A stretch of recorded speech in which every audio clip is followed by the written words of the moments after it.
Hola, buenos días. Bienvenidos de nuevo al Congreso. Ok, a continuación les voy a hablar sobre la biología de la regeneración y reparación de tejidos.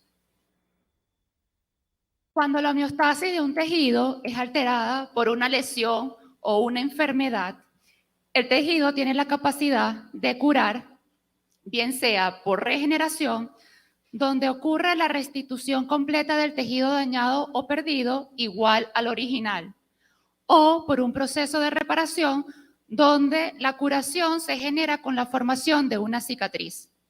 Por ejemplo, en los mamíferos existen algunos tejidos regenerativos, pocos, como por ejemplo la epidermis, el epitelio del tracto gastrointestinal y el sistema hematopoyético. Hay otros órganos, como por ejemplo el hígado, que tienen la capacidad de regenerar por mecanismo de crecimiento compensatorio. Por otro lado, en las heridas de piel, en las heridas profundas, donde es afectada la matriz extracelular, lo que ocurre es un proceso de reparación con formación de cicatriz. Si en este proceso hay abundante inflamación, es persistente, es crónica y además hay abundante secreción de matriz extracelular, se puede generar un tejido fibrótico y disfunción de este tejido. Cuando ocurre la lesión o una enfermedad, también se pueden dar mecanismos de plasticidad celular. En condiciones normales, las células madres se encuentran en su microambiente, en un nicho que le aporta las señales que va a regular la función de estas células madres. Además, también es importante la interacción con la matriz extracelular. Estas células madres, una vez activadas, son capaces de producir células progenitoras y estas células progenitoras, a su vez, células maduras o diferenciadas. Cuando se genera la lesión o una enfermedad, el nicho es completamente alterado y, por tanto, las señales de ese nicho también. Y, por supuesto, la interacción con la matriz extracelular. En estos casos puede ocurrir plasticidad celular. Por ejemplo, desdiferenciación, que es cuando una célula diferenciada tiene la capacidad de volverse menos madura, proliferar y luego rediferenciarse a esa célula madura. Por otro lado, está la transdiferenciación, que es cuando una célula diferenciada tiene la capacidad de transformarse en otra célula diferenciada. Estos mecanismos se han estudiado en diferentes modelos, como los que les traigo acá, en la planaria, pólipo de agua dulce, en el pez cebra, tritón y salamandra.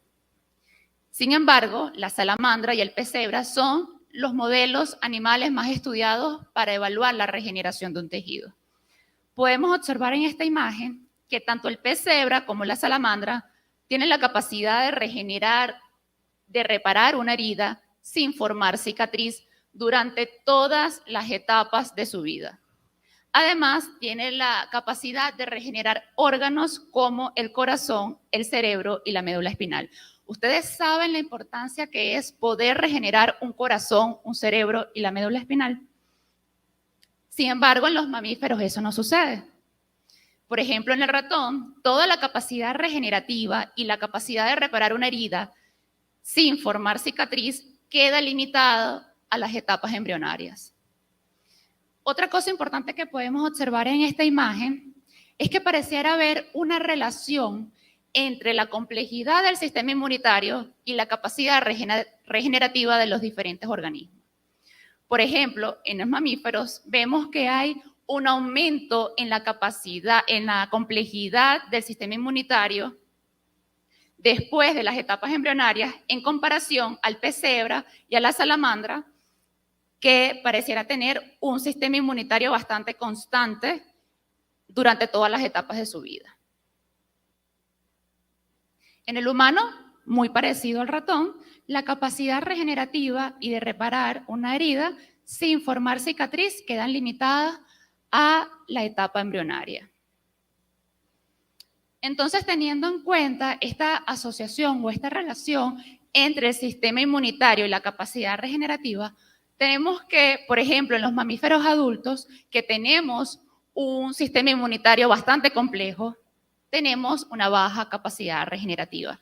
Sin embargo, esta relación del sistema inmunitario y la capacidad regenerativa es muy compleja. También depende del tejido afectado, depende de cómo es alterado los diferentes nichos de células madres y de qué etapa de la vida se encuentra el organismo. En este diagrama podemos resumir de manera muy breve cómo participa el sistema inmunitario en los diferentes procesos del organismo. Participa en el desarrollo embrionario y postnatal en eventos como morfogénesis, angiogénesis, entre otros. También participa en el mantenimiento de los tejidos.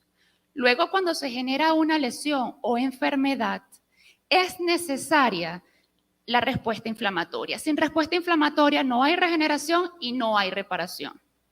Ahora bien, después de que se da la respuesta inflamatoria y se da un proceso de regeneración, esta inflamación tiene que ser resuelta rápidamente y así obtener un tejido regenerado.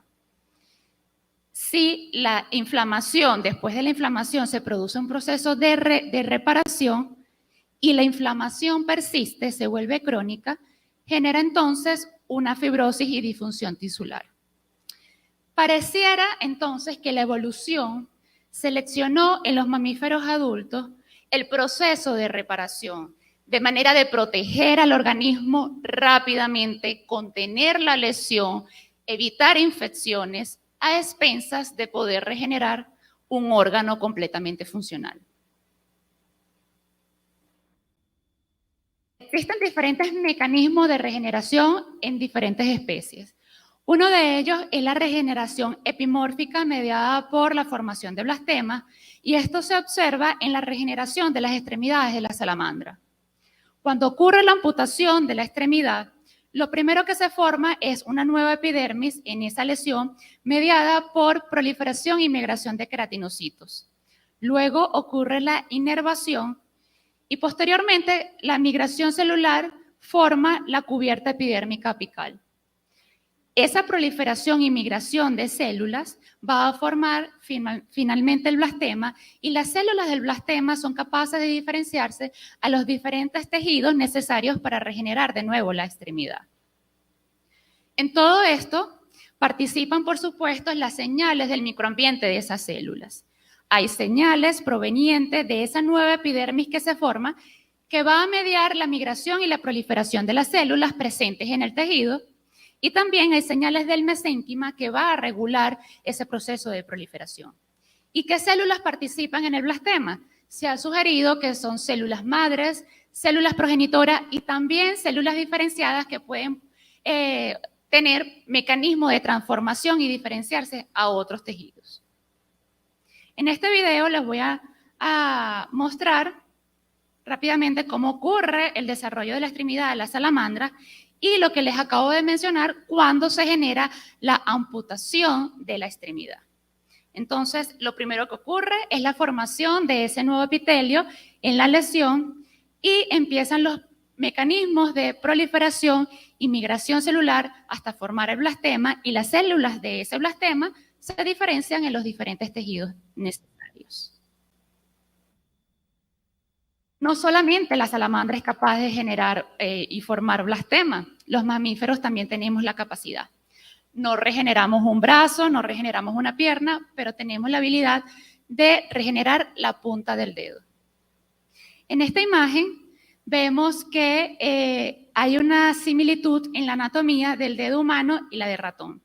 Ambos poseen uñas, dermis, epidermis, vasculatura, nervios, hueso, entre otros. Si se realiza la remoción de la unidad unguial completa, que es esta que está limitada por la línea azul, no ocurre el proceso de regeneración. Ahora bien, si la amputación es del tercio distal del dedo, se forma un blastema y se regenera la punta del dedo, muy similar a como ocurre en la salamandra. Todo esto también mediado por señales del microambiente. Es necesaria la presencia del nicho de células madres de la uña, que se encuentra acá, como les señalo, que se va a encargar de formar la nueva uña, formar el nuevo epitelio y mediar vías de señalización que van a activar otros procesos necesarios. En la nueva epidermis se expresa el factor derivado del estroma que al unirse a su receptor en las células del tejido va a mediar la migración celular. Adicionalmente, las células del blastema también tienen la capacidad de expresar proteínas morfogenéticas de hueso que van a formar los diferentes tejidos como el hueso. Luego, también participan los precursores de las células Schwann, que derivados de los nervios lesionados y van a secretar factores que van a promover migración, proliferación y diferenciación de las células del blastema. Otro mecanismo de regeneración, como les mencioné al inicio, es la de diferenciación de células maduras. Y esto se observa en la regeneración del corazón en el pez cebra. Cuando se genera una criolesión, se produce un coágulo de sangre que es reemplazado por un coágulo de fibrina y las células del corazón que se encuentran cerca a esa lesión, que son los cardiomiocitos, tienen la capacidad de diferenciarse, volverse menos maduras, entrar al ciclo celular, proliferar y nuevamente diferenciarse a cardiomiocito y así regenerar completamente el corazón, perdón. Todo esto es mediado por vías de señalización que se dan en ese microambiente. Es necesario esta señalización para que el cardiomiocito se diferencie, entre al ciclo celular, prolifere y luego se rediferencie a cardiomiocito maduro. Otro mecanismo de regeneración es la transdiferenciación, que también se las mencioné, y es observada en la regeneración del cristalino en el tritón adulto. Cuando el cristalino es lesionado, quedan células epiteliares pigmentarias en el borde dorsal del iris, más no en el borde ventral. Estas células epiteliales pigmentarias tienen la capacidad de transdiferenciarse a células epiteliales del cristalino, de esta manera formar nuevamente el cristalino en el tritón. En los mamíferos es un poco diferente. Cuando ocurre la lesión en el cristalino, es necesaria que queden células epiteliales residuales en la cápsula del cristalino y de esta manera proliferar y formar de nuevo el cristalino. En los mamíferos adultos, el proceso de regeneración en los pocos tejidos que tenemos, que tienen la capacidad regenerativa, lo que ocurre es un proceso de proliferación y diferenciación de células madres.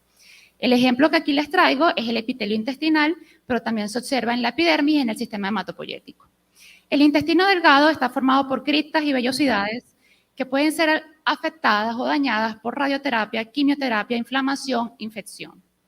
En las criptas se encuentran las células madres y las células progenitoras y en las vellosidades las células diferenciadas. Como podemos observar en esta imagen, en la base de la cripta se encuentran estas células madres de color verde que van a producir células progenitoras y estas a su vez células diferenciadas. Todo el comportamiento de estas células madres depende de ¿quién? De su microambiente. Tenemos células fibroblastos, células mesenquimales, células del sistema inmunitario, producto bacteriano, interacción con la matriz extracelular, entre otros. Todo esto va a mediar el comportamiento que tengan las células madres en su microambiente. Finalmente, quiero hablarles de uno de los pocos órganos que tenemos los mamíferos adultos con una gran capacidad regenerativa, que es el hígado. El hígado está compuesto principalmente de células llamadas hepatocitos y también de células del conducto biliar que les menciono acá. En esta región que se llama el canal de Henry, se sugiere que está un tipo de célula tipo célula madre y célula progenitora.